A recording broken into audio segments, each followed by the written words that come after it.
Hi and welcome back. Today we have a game between me, Goodman, and Andreas Cancer in the forums. Yes. No, I think he goes by another handle on the forums, but in the sports chat he's known as Cancer. Okay. Well, this is the first round of the Swedish Nationals. Yes, a tournament which was all constructed, 4 rounds of Swiss and then cut to top four. Exactly. And we had some sort of good turnout, and well, we play a little different. We've actually chosen to play with only Shade and the reprinted cards from second edition. exactly. Also jokingly known as second. Yeah. Well, the match starts up quite fast with me playing Rushing Crushing Blockhead and passing the turn. Yes, And because you're actually playing Mono Warlord here. yeah, I'm playing Mono Warlord. Tons of characters and the barracks Yeah. as well. Andreas plays one starting Obsession and one Rage, and then he plays Deception in his deck. He starts by playing a Deceptive Muddler, which puts one of my cards on top of my deck each time he inflicts damage to my faction. Yes, he also is covered, so he's very good at dealing that damage. He Yeah, only has one life, so that's his greatest weakness. yeah, But if you get him to attack, say at least once or twice, I think he's definitely worth it because you're ahead from just attacking with a guy. yeah. But I play out a barracks, use it straight away, and find a Menacing Mauler, offer shuffling and swing for 5 damage, which Andreas can't really do much about since he's tapped out from playing his Deceptive Muddler. Yeah. Uh, Also worth to note is that I'm not sure how many non-character cards do you play in your deck. A total of 14, 10 resources and 4 tactics. Yep. So and also four barracks. Yeah, exactly. Yep. So you have quite a high chance of hitting a character, which means that you'll get some extra damage from the barracks. Exactly. Andreas plays another Deceptive Muddler after attacking my barracks, and during my turn I just pay 5 to play a Rabbid Sarume, killing both of them. Yeah. So Rabbid Sarume is obviously very good against low life characters. Yeah, And as I said, it's the greatest setback from playing Deceptive Muddler. yeah, He costs four, I think. yeah, exactly. 4 Yeah. and has 1 threshold. Yeah. Uh, Uh, Andreas seems to be considering what he wants to play as a face down resource, since I have a field and still have a live barracks. But he chooses to play a face down and pay 6 for a martial artist, which actually might save him in this case, since I have Rushing Crushing Blockhead, which can't block, and the Rabbid Sarume, which has yes. only 2 life in speed 2. But I play another barrack, so I'm thinking this might go my way, since he now has 17 life. Yeah. Because the thing is, you can just take attacks and dish out more damage back to them. Yeah. And I think it's actually crucial to deprive you of the barracks, so you have to kill the barracks as soon as possible. Yeah.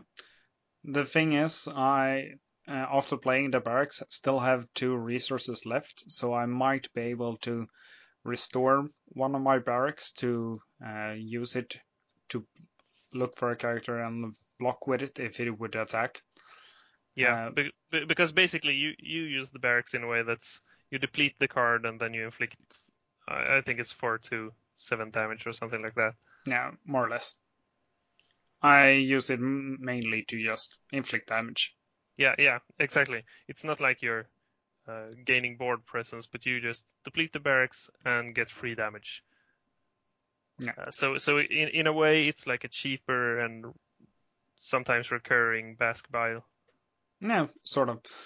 Uh, I hit a few characters, a scout and a uh, steam crush steamroller, skull crush steamroller.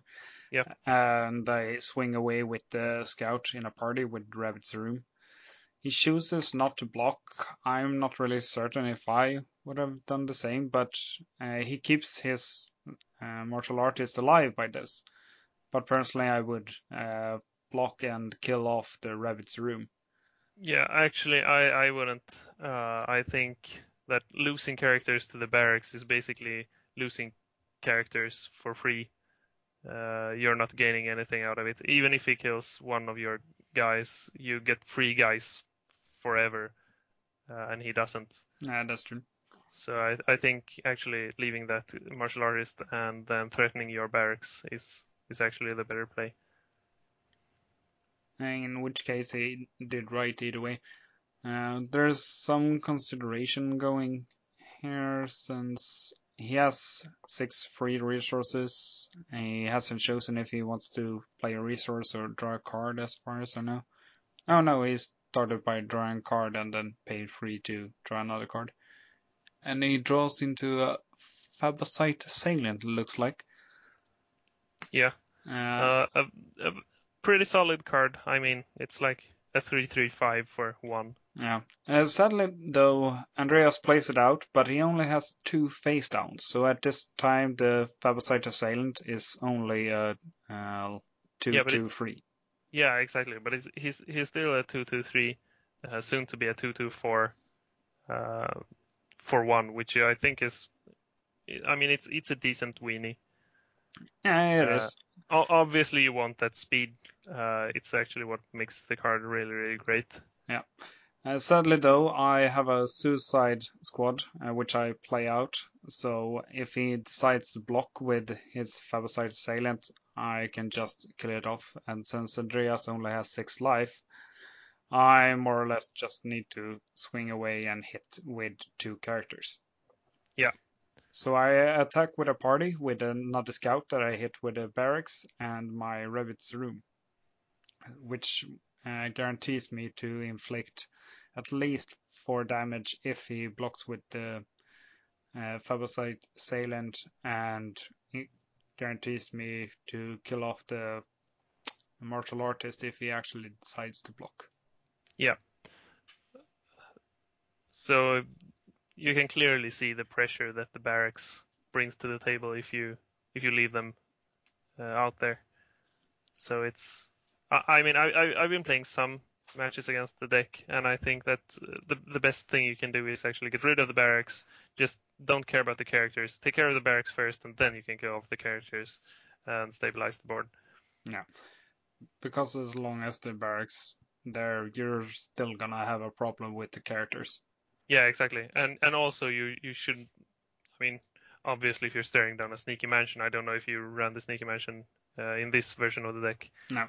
or a GGG or something, you might consider blocking since it's like half of your influence.